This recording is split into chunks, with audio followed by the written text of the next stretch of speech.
operators to check for anyone who might have been trapped on the first floor of the building. But as he and his team were called back to replenish their air supplies, he himself was overcome by the arduous conditions. The court heard evidence from one fireman colleague, Charles Brown. He broke down in the witness box as he described desperate efforts to pull Malcolm Curtin to safety. He said hearing that a man had gone down struck terror into the whole brigade. The court heard that Malcolm Curtin died from inhaling toxic cyanide fumes. He gave his utmost and subsequently lost his life. But the courage of all firefighters, I think, has to be seen to be believed. Can I ask you, there was some controversy in the court as to whether he'd removed part of his breathing gear.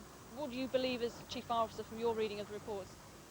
I'm afraid that I think at some stage he did release his mask. Whether that was to call for assistance or otherwise, I don't know. But I think the circumstances surrounding that were more important. That was that he was completely tired, having tried to establish whether people were trapped in the building. Another colleague, Sub-Officer Paul Harrison, paid tribute to a trusted friend and courageous firefighter. He's always ready to help other people. He was always doing things by the book. He wouldn't put a foot wrong. He was keen. He was enthusiastic to serve the public of the village and the general area that we cover. So far as the fire brigade is concerned, this is just the beginning, because we're going to be looking further at the incident and we're going to be taking lessons from it. Evidence has since shown that the cause of the fire was a discarded cigarette. The coroner said after the verdict that had the building been fitted with smoke detectors, the tragedy of Malcolm Curtin's death might have been avoided. A crisp company has apologised for an oil spillage which polluted a brook. The RSPCA has started a clean-up operation and has been moving swans and other wildlife away from the area. More than 2,000 gallons of diesel oil poured into Rothley Brook near Leicester, creating a 5-mile-long slick. Pollution control experts were called in to try to limit its environmental impact. But despite setting up booms to contain the spillage, some of the oil did reach the River Soar, one of the region's biggest rivers. Meanwhile, the RSPCA has been checking the effect the oil has had on local wildlife, and in particular on a community of swans. We'll be travelling the length of the river just to establish what course of action we have to take. Now that can mean either removal of the swans altogether or simply keeping observations on it to see that the swans don't become too badly affected. The Walker's Crisp factory at the nearby Beaumont Lees industrial estate has admitted responsibility for the spillage, which it says was due to human error. The company has offered to meet the costs incurred by the National Rivers Authority and any other body involved in the clean-up operation. A 21-year-old man has appeared in court charged with the murder of a 2-year-old boy. The body of Carl Stewart William was found at a house at Claycross in Derbyshire. Philip John Mayfield from Dainsmore in Claycross appeared before Chesterfield magistrates charged in connection with the boy's death. He was remanded in custody until next Wednesday. 2 people have been killed and 3 others seriously hurt in a road accident in Lincolnshire. A car and a motorcycle collided at the junction of the A52 and the A16 in Boston Town Centre. The injured are all being treated in the Pilgrim Hospital. The police have appealed for witnesses to come forward.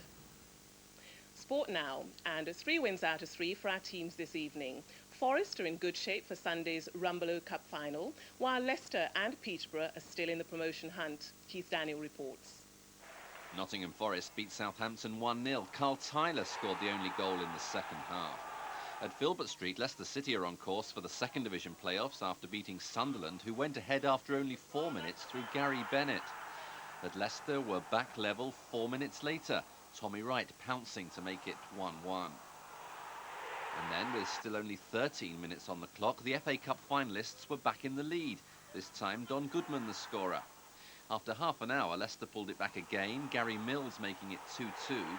And then 3 minutes later, Leicester finally got the lead. Not too much doubt about the penalty, and Gary Mills converted from the spot for his second and Leicester's third. And that's how it stayed. Leicester 3, Sunderland 2, Leicester now 5th.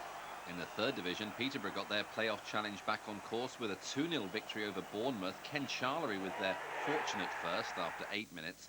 Bournemouth's Mark Morris was then sent off after half an hour, an off-the-ball incident with Tony Adcock, and Gary Cooper with the penalty. Peterborough now 7th in Division 3, Peterborough 2, Bournemouth 0. That's all for now. We're back at 5 to 10 tomorrow morning. Until then, from all of us here, good night.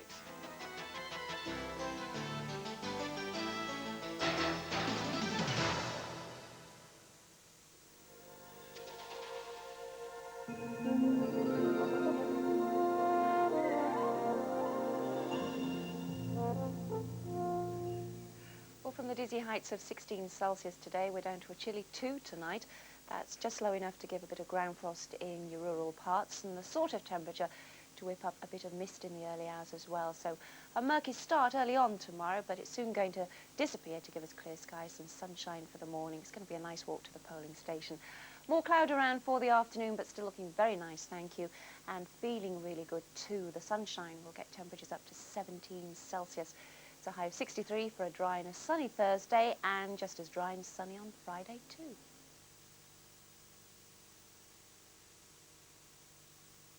Hello there. Hello. We're here to ask you to watch television. On Friday night. That's right. First night. Not Thursday night. No, Friday night. First Swing your night. pants. Who'll you be voting for then? Well, it's too early to say.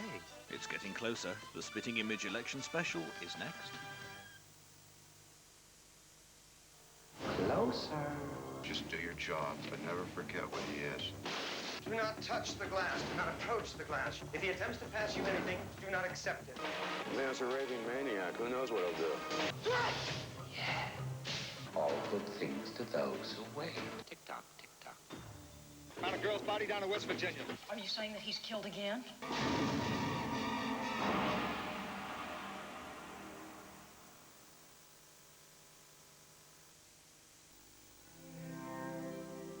Fortunately for home buyers in this region, there's a rather special building society that concentrates on helping them every minute of every working day. A building society which, in its long history, has never forgotten what a building society should do: provide the best possible service to home buyers and homeowners. The Derbyshire, home in on our strength.